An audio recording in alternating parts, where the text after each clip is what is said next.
Alexander Payne is one of my favorite filmmakers. I haven't seen all of his films, but Sideways, I really enjoy Election, but Sideways is one of my favorite movies of all time. One of my favorite performances of all time is Paul Giamatti in Sideways, along with Thomas Hayden Church in Sideways. So I was thrilled when I found out that Alexander Payne and Paul Giamatti were coming back together to do another film. Alexander's last film, Downsizing, didn't do too well with critics, so I was a little bit concerned. I was like, what am I going to expect from the Holdovers? I'm so happy to say, even being so anticipated for me, the Holdovers is wonderful. It's one of my favorites of the year, and honestly, it's up there for me with Oppenheimer. Anatomy of a Fall was a film that I really enjoyed when I first watched it. I think it's excellent. I at first when I saw it, I was getting like, oh, is this just as good, if not better, than Oppenheimer? Since then, as I've thought about it, it's gone just a bit down for me. Um, in regards to like thinking of it at that level, being blown away by it or whatever. But however, the Holdovers and Oppenheimer, it's up there for me. I loved this film. Now, I know Alexander Payne is a little concerned that people are perceiving it as a warm Christmas movie.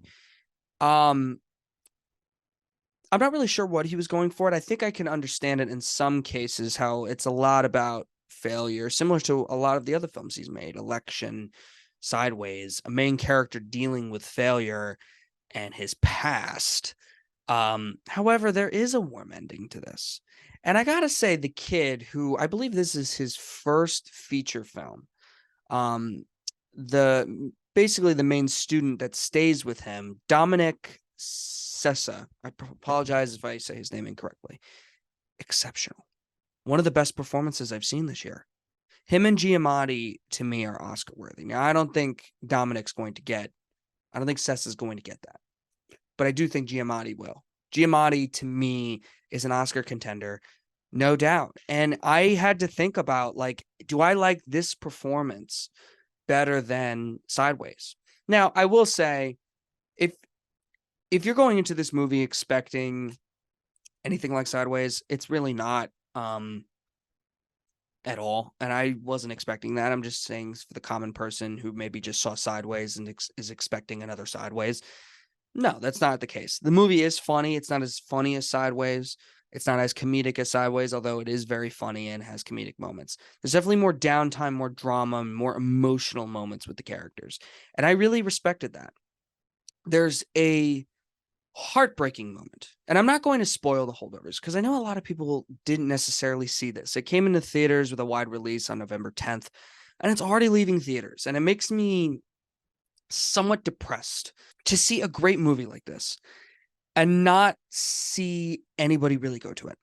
I think it's grossed around 11 million at the box office, and I think the budget for it was around $30 million.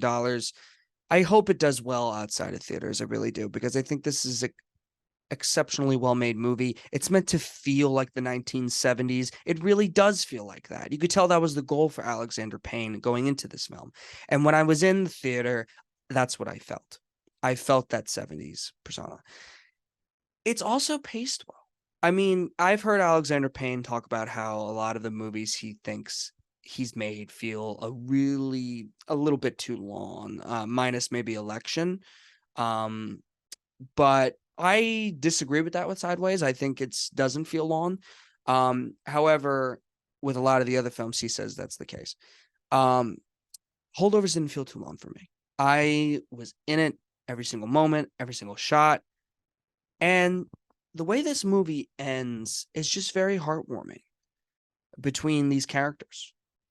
And I love that we can get a movie still like this today with the amount of,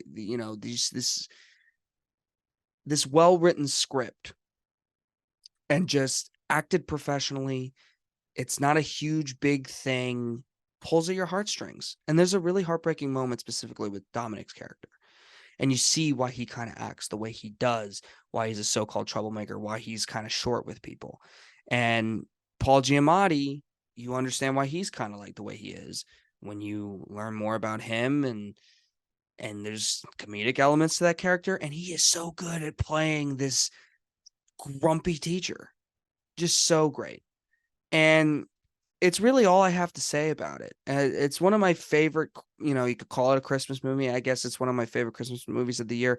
I'm going to be able to watch this show around any point in the year. Because to me, it's not like Elf or like, Four Christmases or like, Home Alone or something like that, where it's specifically around Christmas time. This is a movie that's very different to me, kind of like Die Hard in that way, where I could just watch it whenever. Um, I know it's mainly taking place around Christmas, but that's it for me. So yeah, this was an exceptional film. And Alexander Payne has made one of the best I've seen from him. To me, this is better than Election. And I think a lot of people see Election as even his best film. To me, it's Sideways. I still like this. I still like Sideways better. But I wasn't expecting Sideways, and you'd be silly to expect that, even with Giamatti being in the cast again. Great film.